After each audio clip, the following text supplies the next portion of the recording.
ನಮಸ್ಕಾರ, ರಿವ್ಯೂ ಚಾನಲ್ಗೆ ಸ್ವಾಗತ. ನಾನು ಸೌಖ್ಯ ಗಾಬ್ಕರ್. ಇದು ಕರ್ನಾಟಕ ರಾಜಕಾರಣಕ್ಕೆ ಸಂಬಂಧಪಟ್ಟ ಕಂಪನ ಸೃಷ್ಟಿಸುವಂತಹ ಸುದ್ದಿ. ಸಣ್ಣ ಸುದ್ದಿ ಅಲ್ವೇ ಅಲ್ಲ. ನಾವು ಇದರ ಮೊದಲ ಭಾಗವನ್ನು ರಿಪೋರ್ಟ್ ಮಾಡಿದ್ವಿ ಆಲ್ರೆಡಿ. ಶುಕ್ರವಾರ ಡೆಲ್ಲಿಯಲ್ಲಿ ಒಂದು ಸೀಕ್ರೆಟ್ ಮೀಟಿಂಗ್ ನಡೆದಿರೋದು ಹಾಗೋ ಹೀಗೋ ಆಮೇಲೆ ಲೀಕ್ ಆಯ್ತು. ಸೀಕ್ರೆಟ್ ಆಗಿ ನಡೀತು, ಆಮೇಲೆ ಸುದ್ದಿ ಹೊರಗಡೆ ಬಿತ್ತು.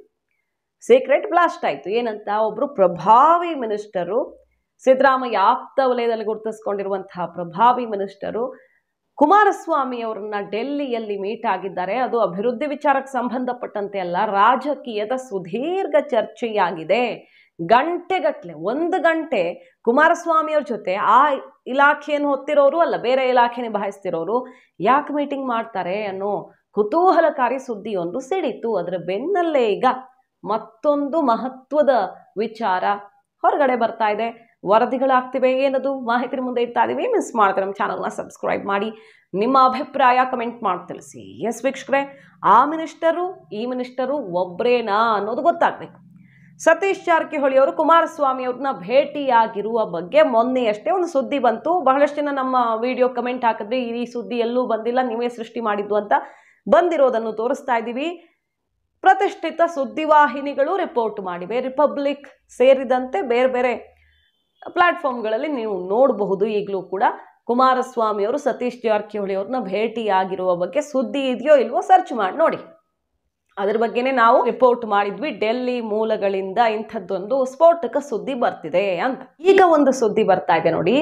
ಅದು ಸತೀಶ್ ಜಾರಕಿಹೊಳಿ ಅವರೂ ಆಗಿರಬಹುದು, ಆಗಿಲ್ದೇನೂ ಇರಬಹುದು. ಒಬ್ಬರು ಮಿನಿಸ್ಟರು, ಅವರು ಅತ್ಯಂತ ಪ್ರಭಾವಿ ಮಿನಿಸ್ಟರು, ಕುಮಾರಸ್ವಾಮಿ ಅವ್ರನ್ನ ಭೇಟಿಯಾಗಿದ್ದಾರಂತೆ. ಅವರು ಕೂಡ ಪದೇ ಪದೇ ಭೇಟಿ ಆಗ್ತಿದ್ದಾರಂತೆ ಮತ್ತು ಒಂದು ಭರವಸೆಯನ್ನು ಕೊಟ್ಟು ಬಿಟ್ಟಿದ್ದಾರಂತೆ.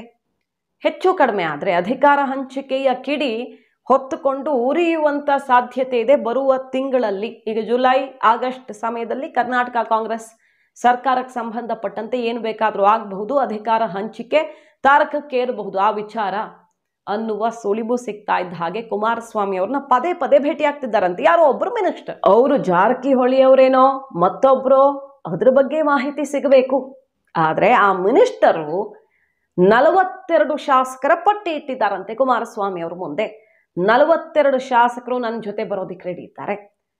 ಬಿಜೆಪಿ JDS ಸೇರ್ಕೊಂಡು ಸರ್ಕಾರ ಮಾಡೋದೇ ಹೌದಾದರೆ 42 ಶಾಸಕರನ್ನ ಕರ್ಕೊಂಡು ಬರೋದಿಕ್ಕೆ ನಾನು ರೆಡಿ ಇದ್ದೀನಿ. ಸೊ ಮ್ಯಾಜಿಕ್ ನಂಬರ್ ಬಹುತೇಕ ಬಿಜೆಪಿ JDS ಮತ್ತು ಈ ಮಿನಿಸ್ಟರ್ ಸೇರ್ಕೊಂಡು ಕ್ಲಿಯರ್ ಮಾಡಬಹುದು. ಮತ್ತು ಅಷ್ಟೇ ಅಲ್ಲ, ಸರ್ಕಾರ ಮಾಡೋದೇ ಹೌದು ಕನ್ಫರ್ಮ್ ಆದ್ರೆ ಮತ್ತೊಂದು 10-15 ಜನ ಬರ್ತಾರೆ. ಆ ಟೈಮಿಗೆ ಬರೋರು ಕೆಲವು ಜನ ರೆಡಿ ಇದ್ದಾರೆ. ಹಾಗಾಗಿ ಅಂಥದ್ದೇನಾದ್ರೂ ಪರಿಸ್ಥಿತಿ ಒದಗಿ ಬಂದಿದ್ದೇ ಹೌದಾದ್ರೆ ನಾನು ರೆಡಿ ಇದ್ದೀನಿ ಅಂತ ಶಕ್ತಿ ಪ್ರದರ್ಶನ ಮಾಡಿ ನಂಬರ್ಸ್ ಇಟ್ಟು ಲಿಸ್ಟ್ ಇಟ್ಟು ಬಂದಿದ್ದಾರಂತೆ ಈ ಮಿನಿಸ್ಟರ್ ಕುಮಾರಸ್ವಾಮಿ ಅವರ ಎದುರು, ಕೇಂದ್ರ ಸಚಿವರ ಎದುರು. ಆದರೆ ಒಂದು ಕಂಡೀಷನ್ನು, ಸುಮ್ಮನೆ ಹೋಗೋಕ್ಕಾಗತ್ತಾ? ಯಾಕಂದ್ರೆ ಅವರು ಕಾಂಗ್ರೆಸ್ನಲ್ಲೇ ಪ್ರಭಾವಿ. ಅಲ್ಲಿ ಹೋಗಿ ಒಂದು ಮಂತ್ರಿ ಆಗಿರೋಕೋ ಮತ್ತೊಂದಕ್ಕೋ ಹೋಗ್ಬೇಕಾಗಿಲ್ಲ. ಒಬ್ಬರ ಬೆನ್ನಿಗೆ ಇಷ್ಟು ಶಾಸಕರಿದ್ದಾರೆ ಅಂದ್ರೆ ಅವರು ಮುಖ್ಯಮಂತ್ರಿ ಕುರ್ಚಿ ಮೇಲೆ ಸಹಜವಾಗಿ ಕಣ್ಣಿಡ್ತಾರೆ. ಅವ್ರ ಕಂಡೀಷನ್ ಏನಂತೆ ಅಂದರೆ 2 ವರ್ಷಗಳ ಕಾಲ ತಾನು ಮುಖ್ಯಮಂತ್ರಿ ಆಗಬೇಕು, ಅದಾದ ಬಳಿಕ ಬಿಜೆಪಿ JDSನಿಂದ ಯಾರಾದರೂ ಆಗಬಹುದು ಅಂತ. ಸೊ ಇವರು ಯಾವ ರೀತಿಯಲ್ಲಿ ಹೋಗ್ತಾರೆ, ಯಾವ ಪಕ್ಷವನ್ನು ಸೇರ್ಕೊಳ್ತಾರೆ ಅದೆಲ್ಲ ಇನ್ನಷ್ಟೇ ಗೊತ್ತಾಗಬೇಕು. ಬಟ್ ಕುಮಾರಸ್ವಾಮಿ ಅವರ ಜೊತೆಗೆ ನಡೆದಿರುವ ಮಾತುಕತೆ ಇದು. ಸುಮ್ಮನೆ ಊಹಾಪೋಹ ಅನ್ನೋ ರೀತಿಯಲ್ಲಿ ಬರ್ತಿರೋದಲ್ಲ. ಪದೇ ಪದೇ ಕುಮಾರಸ್ವಾಮಿ ಅವ್ರ ಜೊತೆ ಮೀಟಿಂಗ್ಗಳಾಗ್ತಿವೆ. ಕರ್ನಾಟಕದ ಪ್ರಭಾವಿ ಮಿನಿಸ್ಟರ್ ಅಂತ ಸುದ್ದಿ 2-3 ಸಲ ಅಲ್ಲಿಂದ ಇಲ್ಲಿಂದ ಬರ್ತಾ ಇದ್ದು ಈಗ 42 ಅನ್ನೋ ಸಂಖ್ಯೆಯೂ ಬರ್ತಾ ಇದೆ. ಕಾದು ನೋಡಬೇಕು ಯಾರು ಆ ಮಿನಿಸ್ಟರ್. ಸತೀಶ್ ಜಾರಕಿಹೊಳಿ ಅವರ ಭೇಟಿಯ ಸುದ್ದಿ ಬಂತು, ಅವರೇ ಏನಾದರೂ ಇಂತಹ ಪ್ರಪೋಸಲ್ ಇಟ್ಟಿದ್ದಾರೋ ಇಲ್ವೋ ಗೊತ್ತಿಲ್ಲ, ಅವರಂತೂ ಹೇಳಿಲ್ವಲ್ಲ. ಬಟ್ ಹಿಂದೊಂದ್ಸಲ ಅಚ್ಚರಿ ಮೂಡಿಸಿತ್ತು ಅವರ ಹೇಳಿಕೆ, ಸತೀಶ್ ಜಾರಕಿಹೊಳಿ ಅವರ ಹೇಳಿಕೆ. ಏನಂತ, ಗಡ್ಕರಿ ಅವ್ರನ್ನ ಅವರ ಇಲಾಖೆಗೆ ಸಂಬಂಧಪಟ್ಟಂತೆ ಏನೋ ಮಾತಾಡೋದಕ್ಕೆ ಹೋಗಿದ್ರು. ಬಟ್ ರಾಜಕೀಯನೂ ಆಯ್ತು, ಅಲ್ಲಿ ಚರ್ಚೆ ಆಯ್ತು, ಸಹಜವಾಗಿ ನಡೆಯುತ್ತಲ್ಲ ನಿಮ್ಮ ರಾಜ್ಯದಲ್ಲಿ ಏನಾಗ್ತಿದೆ ಅನ್ನೋ ಮಾತುಕತೆ ಬಂದೇ ಬರುತ್ತೆ ಅಂತ ಹೇಳುವ ಮೂಲಕ ಬಿಜೆಪಿ ದೊಡ್ಡ ನಾಯಕರ ಜೊತೆಗೆ ರಾಜಕೀಯ ಮಾತಾಡಿದ್ದನ್ನ ಮೀಡಿಯಾ ಮುಂದೆ ಹೇಳೋ ಅವಶ್ಯಕತೆ ಇರಲಿಲ್ಲ. ಆದರೂ ಹೇಳಿದ್ರು ಅವರು. ಕುತೂಹಲಕ್ಕೆ ಕಾರಣ ಆಗಿತ್ತು ಸತೀಶ್ ಜಾರಕಿಹೊಳಿ ನಡೆ. ಮೊನ್ನೆಯಷ್ಟೇ ಹೇಳಿದ್ರು, ಮುಂದಿನ ಮುಖ್ಯಮಂತ್ರಿ ಆಕಾಂಕ್ಷಿ ಹೌದು ನಾನು, ಈಗಲ್ಲ ಮುಂದೆ ಸಂದರ್ಭ ಬಂದಾಗ ಕ್ಲೇಮ್ ಮಾಡ್ತೀನಿ ಕ್ಲೇಮ್ ಮಾಡ್ತೀನಿ ಅನ್ನುವ ಮಾತುಗಳನ್ನ ಆಡಿದ್ರು ಸತೀಶ್ ಜಾರಕಿಹೊಳಿ. ಅಷ್ಟೇ ಅಲ್ಲ, ಮೊನ್ನೆ ಒಂದು ವಿಚಾರ ಗಮನ ಸೆಳೀತು. ಕುಮಾರಸ್ವಾಮಿ ಅವರು ಮಂಡ್ಯದಲ್ಲಿ ಜನತಾ ದರ್ಶನಕ್ಕೆ ಹೋದಾಗ ಯಾರು ಅಧಿಕಾರಿಗಳು ಬರದಂತೆ ಮಾಡಿದ್ರು ದ್ವೇಷ ರಾಜಕಾರಣ ಅಂತ ಸರ್ಕಾರದ ವಿರುದ್ಧ, ಅದರಲ್ಲೂ DK ಮತ್ತು ಸಿದ್ದರಾಮಯ್ಯನವ್ರ ವಿರುದ್ಧ ಕುಮಾರಸ್ವಾಮಿ ಅವರು ಮುಗಿಬಿದ್ರಲ್ಲ, ಆ ಟೈಮಲ್ಲಿ ಸತೀಶ್ ಜಾರಕಿಹೊಳಿ ಸರ್ಕಾರಕ್ಕೆ ಮುಜುಗರ ಆಗುವಂತೆ ಕುಮಾರಸ್ವಾಮಿ ಅವ್ರಿಗೆ ಬಲ ತುಂಬಿದ್ರು. ಅಂದ್ರೆ ಹೌದು, ಒಬ್ರು ಕೇಂದ್ರ ಸಚಿವರು ಜನತಾ ದರ್ಶನಕ್ಕೆ ಬಂದಾಗ ಅಧಿಕಾರಿಗಳು ಬರಲೇಬೇಕು, ಅದರಲ್ಲಿ ಎರಡನೇ ಮಾತೇ ಇಲ್ಲ, ಬರಲೇಬೇಕಿತ್ತು. ಇಲ್ಲಲ್ಲ, ಜಗದೀಶ್ ಶೆಟ್ಟರ್ ಬೇರೆ ಬೇರೆ ಸಂಸದರೆಲ್ಲ ಬಂದಾಗ ನಾವು ಅನುಕೂಲ ಮಾಡಿಕೊಟ್ಟಿದ್ದೀವಿ, ಅಂದ್ರೆ ಬೇರೆ ಅಧಿಕಾರಿಗಳು ಏನು ಸಮಸ್ಯೆ ಮಾಡ್ದಂಗೆ ಹೋಗಿದಾರಲ್ಲ, ಇಲ್ಲಿ ಯಾಕೆ ಹಿಂಗಾಯ್ತು, ಮಂಡ್ಯದಲ್ಲಿ ಹೋಗ್ಲೇಬೇಕಿತ್ತು ಅಧಿಕಾರಿಗಳು, ತಪ್ಪದು ಅನ್ನುವ ಮಾತುಗಳನ್ನಾಡುವ ಮೂಲಕ ಕುತೂಹಲಕ್ಕೆ ಕಾರಣ ಆಯ್ತು ಈ ಬೆಳವಣಿಗೆ. ಕರ್ನಾಟಕ ಕಾಂಗ್ರೆಸ್ನ